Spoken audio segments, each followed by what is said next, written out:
hand dryer kicked on by itself. That mechanical roar ripping through dead silence at 3 in the morning. It punched through me like a gunshot. I yanked my hands back from the sink and stood there, dripping, staring at the dryer mounted on the far wall. Nobody was near it. The sensor faced the door, and the door was shut. The thing screamed for 10 seconds, then died. Water ticked from the faucet behind me, and the rest stop went quiet again. I'm a cable installer. 34 years old, 12-hour shifts, 5 days a week. I'd been driving home from a job site near Barstow, a 6-hour haul I'd done maybe 40 times, and I'd pulled into the rest stop because my left knee was locking up from the clutch. Bad cartilage. I'd promised my daughter I'd take her fishing that weekend, and I kept thinking about how I'd need to be able to kneel on the riverbank without wincing. So I got out to walk it off and use the bathroom. The parking lot had 2 rigs idling at the far end, one sedan with Arizona plates and nothing else. The overhead lights buzzed that flat orange tone that makes everything look like a crime scene photo. The air tasted like diesel and hot pavement, even hours after sunset. Still over 90 degrees. The Mojave doesn't cool down. It just holds the heat like a grudge.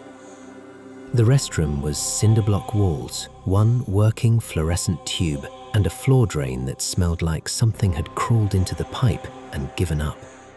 I'd gone in, done my business, washed my hands, then the dryer went off on its own. I stared at it, told myself it was a bad sensor, and turned back to the sink. That's when I saw the shoes. Under the last stall door, steel-toed boots pointed toward me, completely still. They hadn't been there when I walked in. I know they hadn't, because the stall doors were all hanging open when I entered. Every single one. I'd seen the row of empty stalls reflected in the mirror above the sink. Now one was closed, and someone was standing inside it, facing outward, not sitting, not moving. I dried my hands on my jeans and walked toward the exit. Calm. Measured. My truck was maybe 60 feet from the building, parked under a light. I pushed through the door into that wall of desert heat, and I heard the stall door bang open behind me. I didn't run. I wanted to. But something in my brain said if you run, he chases. So I walked. Gravel crunched under my boots. I could hear the restroom door swinging shut on its pneumatic arm. That slow hiss and click. Then footsteps. Not fast, matching my pace exactly. Crunch, crunch, crunch. The same rhythm, the same weight, like a shadow that had learned to make noise. I got to my truck and pulled the handle. Locked. I'd locked it out of habit. I fumbled for my keys and dropped them. They hit the asphalt and slid under the front tire. I crouched down, and when I looked beneath the truck toward the restroom, I could see his legs. He was standing about 20 feet behind me. Just standing. Work boots, dark pants, no movement. I grabbed the keys, stood up, unlocked the door, and climbed in, slammed the lock down, started the engine. I looked in the rearview mirror, and the man was standing directly behind my tailgate now, close enough that my reverse lights lit up his midsection. He was wearing a dark canvas jacket in 90-degree heat.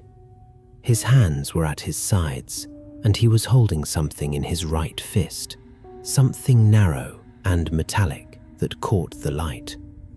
I could smell my own sweat mixing with the truck's stale air freshener. I could taste copper on my tongue. The diesel rumble of the idling rigs vibrated through the steering wheel, and my knee, that bad knee, was shaking against the clutch pedal so hard I could hear it tapping. I threw the truck in drive and pulled forward out of the space, swinging wide. As I turned toward the on-ramp, my headlights swept across him. He was smiling. Not a grin, not a smirk, a flat, patient smile, like a man watching a bus he'd already decided not to catch. I drove 90 miles before I stopped again. When I got home, I sat in my driveway for 20 minutes with the engine running and every door locked. My daughter asked me the next morning why I slept on the couch with the porch light on. I told her my back was sore from driving. I still take that highway, but I hold it now. 6 hours straight, bad knee and all. I don't stop. And every time I pass that rest stop, I look at the parking lot and I think about that smile. How it wasn't angry, wasn't crazy.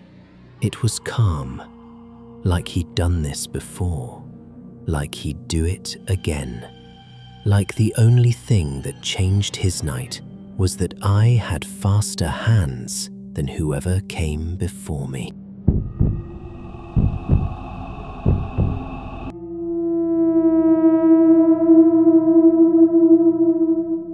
The first thing I noticed was the umbrella. It wasn't raining. Hadn't rained in 4 days. The gutters were dry, and the sidewalk had that grimy, baked-in smell Manhattan gets in late August when the garbage trucks can't keep up. But this man was carrying a long, black umbrella, holding it at his side like a walking stick, tapping it on the concrete with every other step. I registered it the way you register anything odd in New York. A glance, a mental note, then back to your own business. I'm 26. I bartend at a place in the East Village. Nothing fancy. Beer and shot crowd. That night, I'd worked a double because Marcus called out sick and nobody else would cover.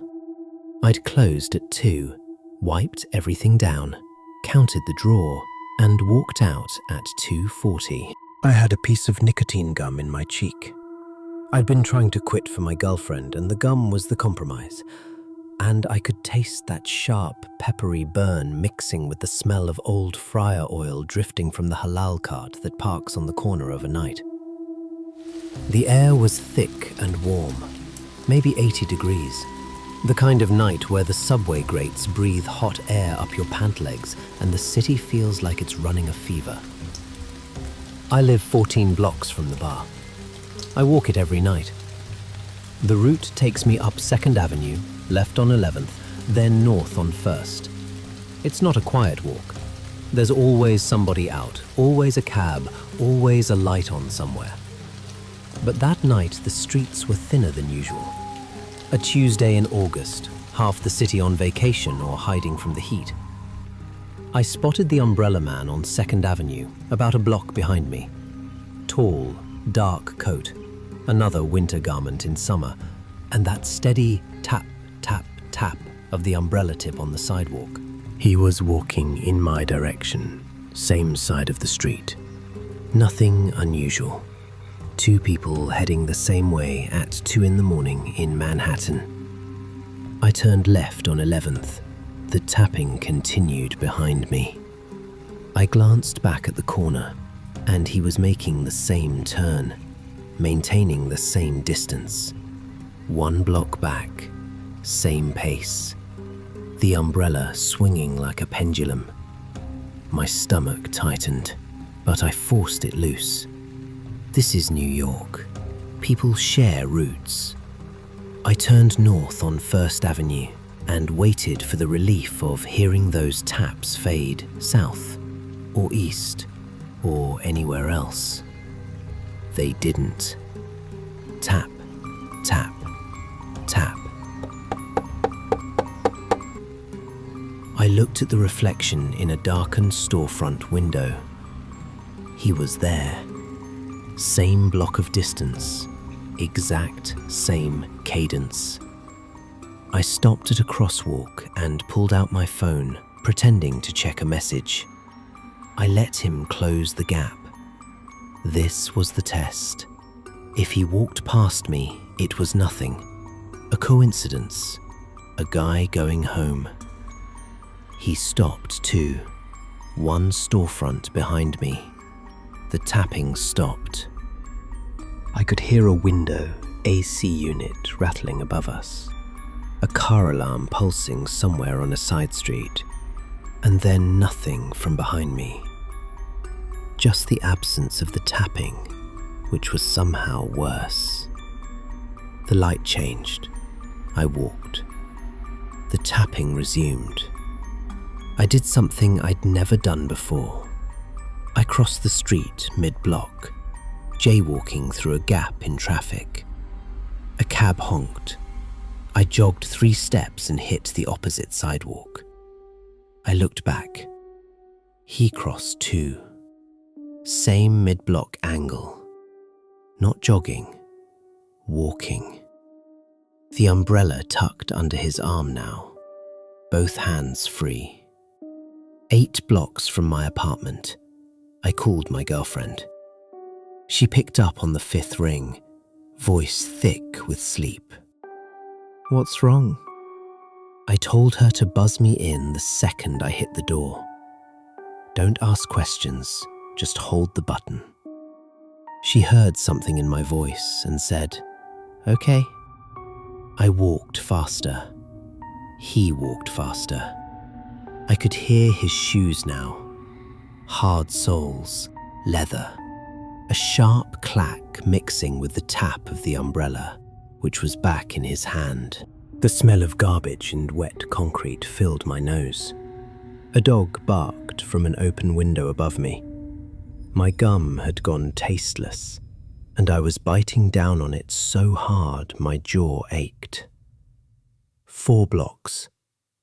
I could see my building's awning, the green canvas, the brass numbers. I broke into a jog. Behind me, the tapping accelerated. Not running, but faster, and I heard his breathing for the first time. Steady, controlled, not winded. He wasn't chasing me. He was pacing me, matching my escalation like it was part of the routine. I hit the front door and slammed the buzzer. The lock clicked.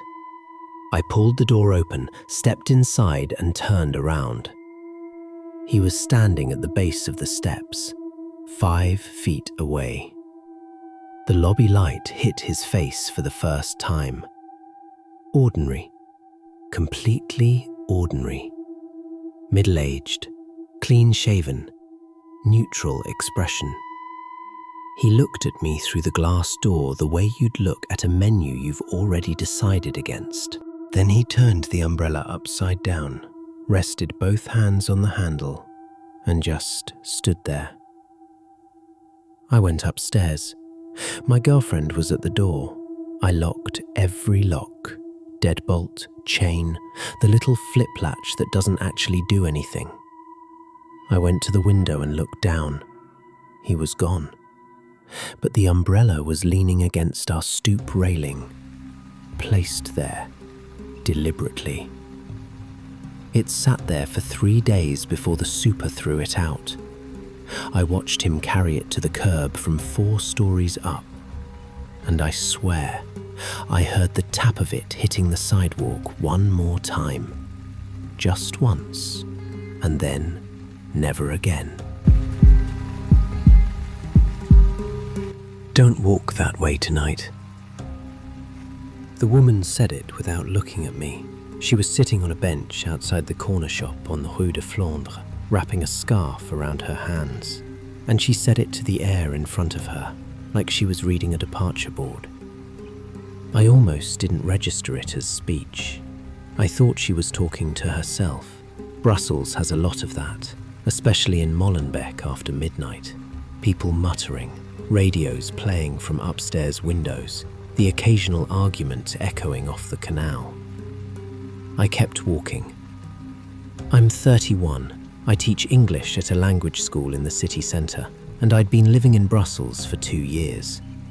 That night I'd been at a colleague's birthday party in Saint-Gilles, Rachid, good guy, turning 40, and I'd stayed later than planned because someone brought a chess set, and I can never say no to a game. I'd had 2 beers over 4 hours, so I was steady, clear-headed, and making the walk home because the metro stopped running at midnight, and I didn't want to pay for a cab. It was early November, about 4 degrees Celsius, and the cold had that particular Belgian quality, damp, heavy, the kind that settles into your collar and stays. The canal water smelled like iron and wet stone. My breath made clouds under the streetlights, and the cobblestones were slick enough that I was watching my footing more than my surroundings. The first wrong thing happened on the footbridge over the canal. I heard a scream, not a shout, not a yell, a scream, high and raw, coming from underneath the bridge. It bounced off the water and the concrete embankment and hit me from 3 directions at once. I stopped and looked over the railing. Dark water, a shopping cart half submerged near the bank, and shapes, blankets, tarps, the geometry of a camp. No movement. The scream didn't repeat. A barge light blinked red somewhere downstream, and a pigeon burst from under the bridge and wheeled away. I waited 10 seconds, heard nothing, and kept walking. The second wrong thing happened 2 blocks later. I turned onto Rue de l'Escaut, a narrow residential street, parked cars on both sides, the buildings leaning in like they were sharing secrets. And I saw 5 men standing in a loose cluster on the sidewalk ahead. They were blocking most of the path, sleeping bags around their shoulders like capes, a shopping cart piled with bags, one of them holding a bottle. The streetlight above them was out, so I saw them mostly in silhouette. I moved to the street side to pass, stepping off the curb to give them space. As I passed, one of them said something in French I didn't catch. Another laughed. A low, wet laugh, the kind that comes from deep in the chest. I nodded without making eye contact and kept my pace. I got half a block past them, and the tension in my shoulders started to unwind. My apartment was 5 blocks away. I could see the lit sign of the pharmacy on my corner, a tiny green cross glowing like a checkpoint in a video game. I pulled out my phone to text my girlfriend that I was almost home. The screen lit up, and in its glow I saw my breath, my hands, and behind me, reflected in a parked car's window, movement. All 5 of them were following me. Not walking, shuffling, fast. That uneven, lurching pace of men in heavy boots and too many layers, but covering ground. They were 2 car lengths behind me, spread across the sidewalk and the street like a net being dragged. One of them called out. Just a word, 1 syllable, and another answered. Communication, coordination. This wasn't random. I walked faster. They walked faster. I could hear the shopping cart now. 1 bad wheel grinding against the cobblestones. A high metallic whine that echoed down the empty street. The cold air burned my throat as my breathing picked up. I could smell cigarette smoke drifting forward from them, mixing with the canal damp and the wet wool stink of the sleeping bags. My phone was still in my hand, and I thought about calling someone. But who? The police would take 20 minutes. My girlfriend couldn't help. I was alone on a dark street in a part of Brussels where the buildings don't have doorbells. They have code locks. I started jogging. Behind me, the cart noise stopped. They'd abandoned it. And now I heard footsteps. Real footsteps. Running. 5 sets of heavy boots on wet cobblestones, and one of them screamed. The same scream from the bridge. The same pitch. The same raw throat sound. And it was a signal, not a cry for help. It was a hunting call, and the others answered it with shouts of their own, and suddenly they were sprinting. I ran, full sprint, coat flapping, phone gripped in my fist, shoes slipping on the wet stones. 3 blocks. I could see my building, the green pharmacy cross, the dark archway of my entrance. My keys were in my left coat pocket, and I dug for them while running and nearly tripped on a raised cobblestone. Behind me, the boots were getting louder, the breathing, the shouts, and I could hear one of them, closer than the rest, much closer, growling words I couldn't understand, a guttural stream of syllables that sounded like a chant or a curse. I hit my door. The key went in wrong. I pulled it out, flipped it, shoved it back. The lock turned.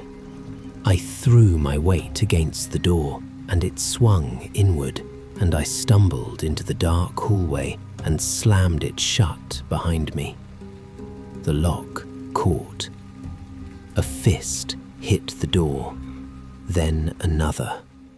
The wood shuddered in the frame.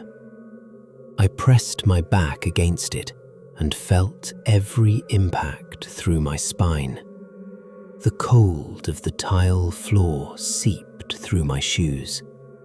The hallway smelled like old plaster and floor wax, and I could taste blood where I'd bitten my tongue during the sprint. Through the heavy door, I could hear them.